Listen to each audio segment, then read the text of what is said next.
Yo les decía que Jorge García Cuerva, el arzobispo de Buenos Aires, para mí, con total honestidad, fue uno de los hombres de la jornada, porque creo que pensó cada palabra para que llegue donde tiene que llegar. Y justamente con el hombre de estas últimas horas vamos a dialogar a continuación. Jorge García Cuerva tiene la amabilidad de elegirnos, de elegir a Infobae en vivo, Infobae al amanecer, precisamente para charlar unos minutos. Jorge, muchísimas gracias por este contacto, ¿eh? No, muchas gracias a ustedes. Muy buenos días a todos. ¿Qué desafío pensaba, y hablando casi como si estuviéramos en una charla de café, pensar las palabras adecuadas para que escuche la Argentina toda, desde ya, pero también toda la dirigencia política? Me animo a preguntarte, ¿costó pensar por dónde llevar esta importante homilía en el Te Deum? En realidad, más que costó, diría, me llevó tiempo. Me llevó tiempo porque quise elegir un evangelio que me ayude a tratar de transmitir también algunas ideas fundamentales que tenían que ver con dos ejes. Por un lado, remarcar la situación social de los que todavía aún hoy viven postergados y sin todavía oportunidades de salir adelante. Y por otro lado, este clima de gran violencia que vivimos y que ya me quedó la idea en febrero de este año cuando el Papa León XIV, en un mensaje de Cuaresma, cuando comienza la Cuaresma, un tiempo previo a la Pascua, invitaba a todos a tener palabras desarmadas y desarmantes, ¿no? Es decir, como también desarmar el lenguaje. Y entonces ahí empecé a pensar las ideas que después fue hilvanando. Yo diría que la semana pasada ya estaba escrito el Te Deum, yo ya lo tenía terminado el día miércoles de la semana pasada, ¿no? Pero llevó su tiempo de maduración. Bien, qué responsabilidad pensaba, porque hubo un pedido fuerte. Yo decía, corregime si me equivoco, no solo para el actual gobierno, siempre el gobierno que esté a cargo de la Argentina durante el Te Deum lo recibe particularmente ese mensaje, pero yo creo que fue para la política argentina toda, de diálogo. ¿Crees que ese mensaje puede ser escuchado, Jorge? Sí, ojalá que así sea. De hecho, después, cuando ya íbamos caminando hacia el Cabildo para cantar el himno, que esta vez se hizo en el Cabildo, no se hizo dentro de la catedral, algunos dirigentes y algunos ministros incluso me decían que bueno, que ojalá que ahora podamos esto. Y yo decía, bueno, depende de cada uno de nosotros, ¿no? Yo planteaba allí la clase dirigente, me parece, todos, dirigentes políticos, dirigentes empresariales, dirigentes religiosos, nos merecemos la oportunidad de poder dialogar. Me parece que esto es fundamental. Y entiendo que entonces eso nos permitirá por lo menos generar algunos acuerdos o consensos, y pensando no solamente en la clase dirigente, sino fundamentalmente en los más pobres, en los que sufren, en los que la están pasando mal, y en una Argentina que no quiere vivir así enfrentada, ¿no? Yo digo que a veces algunas de las situaciones de violencia que podemos vivir en nuestra sociedad casi que son habilitadas por los dirigentes, porque digo, si entre dirigentes se tratan de la manera que se tratan y se dicen las cosas que se dicen, ¿y por qué no lo podemos hacer nosotros con el común de la gente en la calle? Muy importante esto que has dicho. Yo no te quiero meter, por supuesto, en ninguna polémica política porque la has evitado, pero es verdad que te escuchaba en primera fila un gobierno cuyo quizás principal exponente, que es Javier Milei, muchas veces es violento con sus palabras. ¿Crees que ha recibido el mensaje, que quizás este puede ser el inicio de una nueva manera de incluso dialogar con el que piensa diferente en la República Argentina? Ojalá así sea. El señor presidente después me agradeció las palabras, me agradeció el Te Deum. Por supuesto, yo le agradecí también que lo hayan pedido. Así que, digo, el clima fue de mucha cordialidad y bueno, y ojalá que sea así tomado, ¿no? O sea, en general, las reacciones han sido muy positivas de todos, salvo alguna excepción. Digo, hemos, me parece, tomado conciencia que tenemos que generar una cultura del acuerdo, una cultura de la amistad social, una cultura del encuentro, como decía el Papa Francisco, y muy en sintonía con lo que viene diciendo también el Papa León, esto de ser artífices de paz, ¿no? Y la paz no solamente es la ausencia de guerra, es mucho más que eso. Y me parece que los argentinos nos merecemos una manera más tranquila de vivir, más cordial. Tenemos que generar y forjar el bien común, ¿no? Entonces, me parece que en esa línea es donde yo quise reflexionar el Te Deum. ¿Sabés qué me quedó, Jorge? El nadie se salva solo.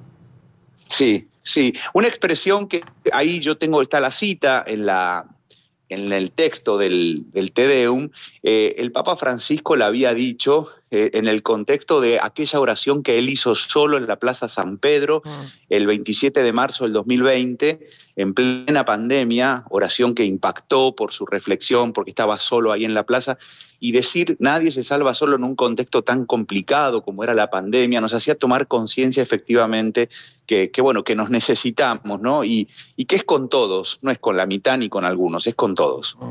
También en algún momento de tu homilía, es Jorge García Cuerva con nosotros, para mí honestamente, uno de los hombres de la jornada, por el mensaje social que ha bajado justamente y que ha distribuido a través de su homilía.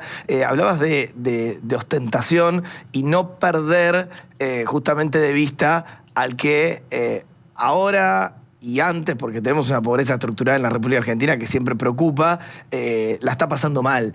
¿Qué debería hacer, si se quiere, la política o los hombres y mujeres con capacidad de decisión para no olvidarse precisamente de ese sector social? Te pregunto esto porque me consta que estás muy en contacto con lo que pasa, por ejemplo, con los curas y las iglesias en los barrios, ¿no?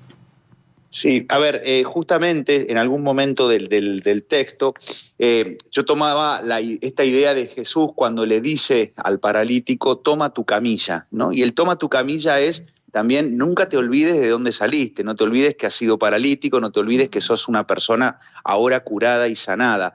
Y entonces yo planteaba que si cada uno de nosotros puede también experimentar que somos frágiles y que cada uno de nosotros tiene sus cosas y que ha habido gente que nos rescató y que si estamos donde estamos hoy es porque hay muchas personas que me ayudaron, eso me tiene que hacer evidentemente más generoso, más empático con los demás, ¿no? Y ahí yo planteaba fuertemente que es cruel y escandalosa la ostentación, el despilfarro y el derroche, ¿no? Entonces yo creo que lo primero... Sí.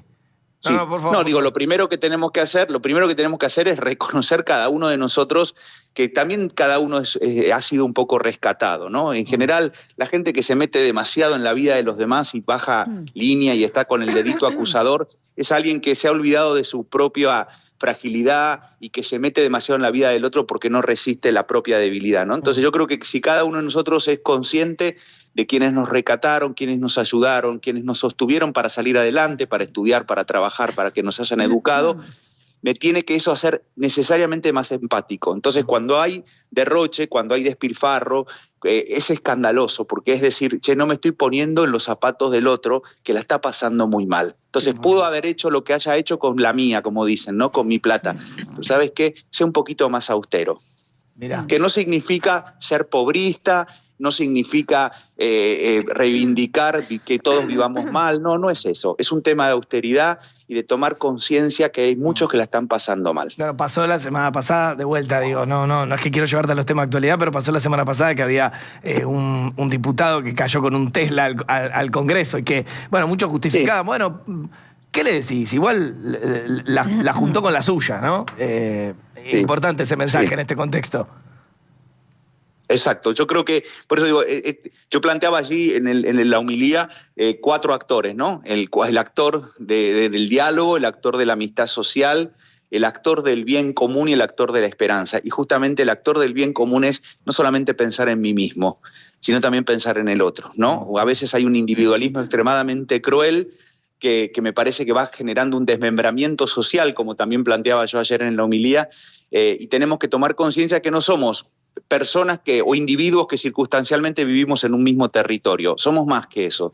Y yo digo, somos nación. Y para ser nación, tengo que mirar al otro también. Dejar de destacar, porque recién lo dijiste al pasar y fue muy importante, muchos destacaron como algo realmente bonito en este contexto y adecuado también, creo que esa es la palabra correcta. Este pasaje de la Biblia donde justamente el protagonista, por decirlo de una manera, es una persona con discapacidad. ¿Hubo un mensaje ahí también en ese contexto, en ese pasaje bíblico?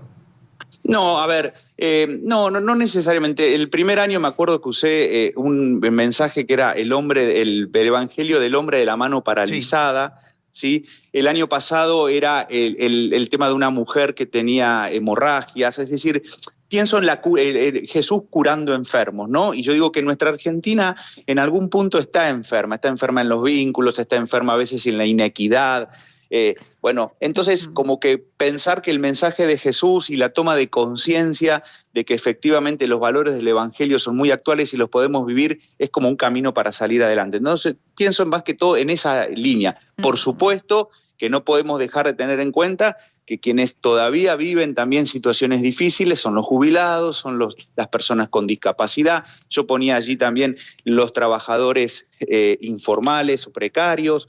Digo, creo que es otra deuda el tema del aprendizaje en la Argentina. Es verdad que es un debate grande en la universidad pública, pero tenemos un problema serio de aprendizaje en los niños y en los adolescentes, que a veces no pueden leer un texto de corrido, que no pueden abstraer una idea, y entonces después no llegan a la universidad, o si llegan, dejan en la mitad porque no pueden, porque hay un problema de aprendizaje también, ¿no? Entonces, son muchas las situaciones que aún están en deuda, y por supuesto que no le podemos pedir que lo resuelva todo este gobierno, que lo resuelva ya enseguida, pero creo que nos tenemos que alertar como sociedad. Por eso digo, es más allá del gobierno, más allá del partidismo.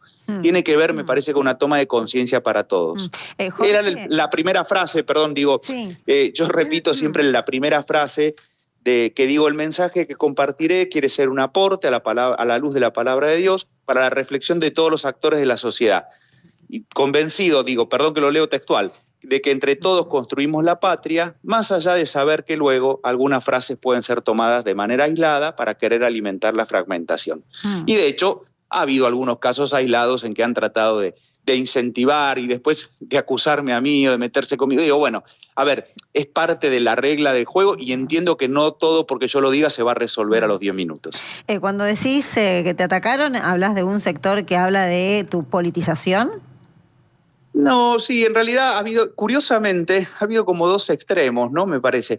Algunos que pretendían que quizá tuviese un mensaje mucho más violento y agresivo y le enrostrara al presidente todas las situaciones sociales que todavía no están resueltas, y me parece que eso sería realmente hasta desagradable, porque también el presidente está viniendo a la catedral y me parece que también hay que decir las cosas con cierta cordialidad y respeto y con mucha firmeza, pero me parece que hay que leer también muchas de las cosas que dije entre líneas, y después sectores que por defender al presidente han agredido a mi persona. O sea, justamente esto que yo digo ahí, basta del terrorismo de las redes, basta de descalificar, basta de difamar, buscar fotos mías con dirigentes políticos, porque estuve en Tigre, entonces tengo fotos con el intendente de Tigre de ese momento, porque estuve con la gobernadora de la provincia de Buenos Aires, yo fui cura en la provincia con María Eugenia Vidal. Entonces te van como endilgando cosas como si la vida de cada uno de nosotros fuera una foto.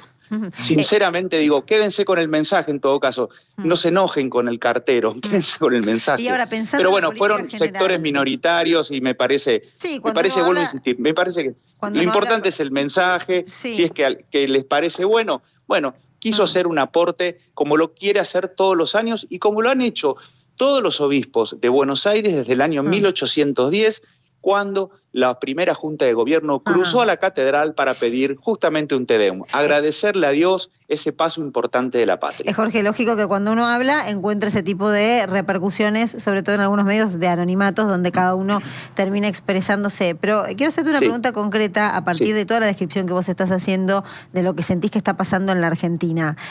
¿Crees que la política, en sus términos más generales, está cada vez más alejada de lo que realmente pasa en las casas de las personas que habitan la República Argentina, de lo que pasa en sectores más vulnerables, de lo que se vive en el día a día?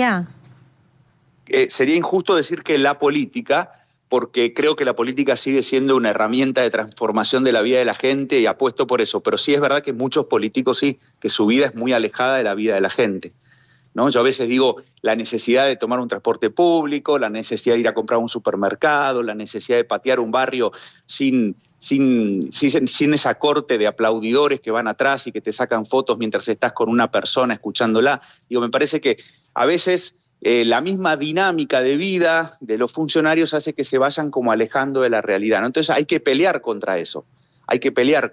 ¿No? Que cada uno internamente decir, no, yo quiero estar cerca de la vida de la gente, ¿no? El Papa Pío XI, que después Francisco lo retomó, decía que la política es la expresión más alta de la caridad. Fíjense qué fuerte, es decir, es una expresión, es una posibilidad de donar la vida por el otro y transformarle la vida al otro. Entonces la política en sí misma es muy buena.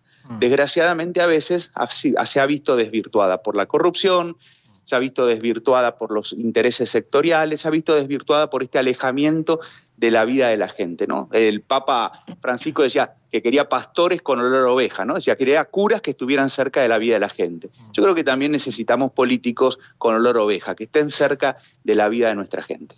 Ese Jorge García Cuerva, recién obviamente hace instantes hacías referencia a unas fotos, a algún dirigente que por ahí ha criticado tus palabras.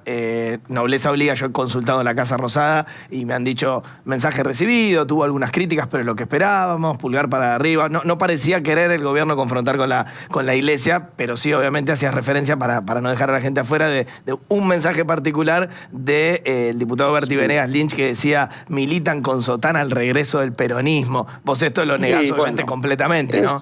Es descalificado, vuelvo a insistir, digo, si supieran también a quiénes he votado, digo, pero no importa, digo, es de vuelta lo mismo, es manchar la vida de la otra persona. Yo de este señor no voy a decir absolutamente nada, no lo conozco, pero lo respeto y me parece que, sinceramente, si queremos discutamos ideas, esto me parece que es lo fundamental. Y creo que por ahí va, ¿no? A mí, en realidad, lo único que hizo este tipo de expresiones es confirmarme cuando planteo con palabras del Papa León esta idea de la necesidad de desarmar el lenguaje, renunciar a palabras hirientes, al juicio inmediato, a hablar mal de quienes están ausentes. Bueno, justamente esto, ¿no? Me parece que es un ejemplo claro, Jorge, de lo que pareció una excepción, no la regla, digo, un mensaje suelto. No, eso es clarísimo. Eso es clarísimo, por eso se notó. No, para nada. Y no me quedo ahí, me parece, vuelvo a insistir. Lo importante es el mensaje, si es que le sirve a la nación. Yo humildemente, desde mi reflexión, desde mi oración, desde mi pensamiento y desde mi consulta, porque he consultado a los curas que están en los barrios, a los curas que están en los santuarios, les he pedido datos concretos de cómo están los comedores, de cómo está la situación. O sea, esto no lo hice en una burbuja ni en un escritorio aislado de la realidad. Perfecto, impecable. Jorge, buen día. Te quería preguntar, porque comentabas que a nivel general fue bien recibido lo que dijiste en las últimas horas, a excepción de algunas personas en particular, teniendo en cuenta que parecería que se anticipó un poco el clima electoral en Argentina. ¿Qué te gustaría ver en los próximos meses en el escenario político, partiendo de lo que comentabas ayer en tu discurso? Me gustaría ver diálogo, debate de ideas y 4 o 5 puntos en los que nos podamos poner de acuerdo como políticas públicas. Yo allí planteé, si quieren, los cimientos de esto, ¿no? Cuando dije los 4 acuerdos o los 4 actores, amistad social, diálogo, bien común y esperanza. Pueden ser los cimientos. Bueno, si se pudiese construir sobre eso un modelo de país, ¿no? Y no estar pendulando de un lado a otro. Entre todos, porque la responsabilidad es grande, me parece que la responsabilidad es de todos, no solamente de la dirigencia política, también la empresarial, la religiosa, ¿no? Alguna vez la Argentina vivió lo que significó el diálogo argentino, ¿no? La necesidad de sentarse a una mesa para tratar de sacar el país adelante en un momento crítico como fue el 2001. Bueno, yo digo, no es que sea el 2001 y no tenemos que repetir las cosas, pero sí me parece que aquella dinámica de diálogo me parece que puede ser importante. ¿Esto sería y la necesitamos todos. ¿Algo parecido a un pacto social del que se habló en algún momento? Sí, podría llegar a ser. No lo tengo pensado, pero podría llegar a ser, sí. Bien. Ese Monseñor Jorge García Cuerva, de vuelta, uno de los hombres de la jornada que tiene la amabilidad de estar con nosotros, debe tener, sacando a Dios, mensaje de más o menos todo el mundo. Termino con esto, sí. Perdóname, lo tengo que hacer, es la pregunta del millón. ¿Podemos llegar a tener al Papa León en noviembre aquí en la República Argentina, Jorge? A ver, hay muchas posibilidades de que el Papa León venga. Creo que tenemos que ser prudentes, tenemos que esperar la confirmación de parte de la Santa Sede, pero las posibilidades son muy ciertas y muy posibles. Pero, insisto, parece que en esto hay que ser muy respetuoso, hay que ser muy correcto, no hay que anticiparse y hay que esperar la confirmación de parte de la Santa Sede. Excelente. Jorge, gracias por tu palabra. Y ojalá venga, porque realmente su mensaje va a ser un mensaje en estos términos, un mensaje de paz, de acuerdo. Yo creo que realmente nos va a hacer muy bien la visita del Papa si es que viene. Ojalá sea así. Bien. Lo mismo decimos. Repito, gracias por tus palabras de ayer, por esa homilía que creo que llegó a muchos corazones. Muchas gracias. Y también por elegirnos para hablar a Agenda Abierta en un día que seguramente es ajetreado. Gran abrazo desde Infobae del Amanecer. Un abrazo grande para ustedes, que tengan buenos días. Muchas gracias. Monseñor Jorge García Cuerva, arzobispo de Buenos Aires, el hombre que ayer estuvo adelante de toda la plana política de la República Argentina y, por supuesto, particularmente adelante de Javier Milei, haciéndole doble clic, ¿no?, a algunos párrafos y algunas ideas que generaron tanto buen diálogo ayer en la República Argentina, y esa palabra precisamente presente, ¿no? Diálogo, diálogo, diálogo. Es lo que pidió Jorge García Cuerva para toda la política del país. Muy importante y lindo poder hablar con él. Y me quedo con el final, ¿no? Hay muchas posibilidades de que venga el Papa León, hay que ser prudente, pero por supuesto sería una gran sorpresa. Yo creo ni siquiera para la persona religiosa, siempre la visita de un líder religioso particular, creo que entusiasma a muchos, incluso, me animo a decir, creo sin temor a equivocarme, hasta los no creyentes, por todo lo que genera, por supuesto, una cosa así. Así que obviamente cuando tengamos más información lo vamos a contar por acá.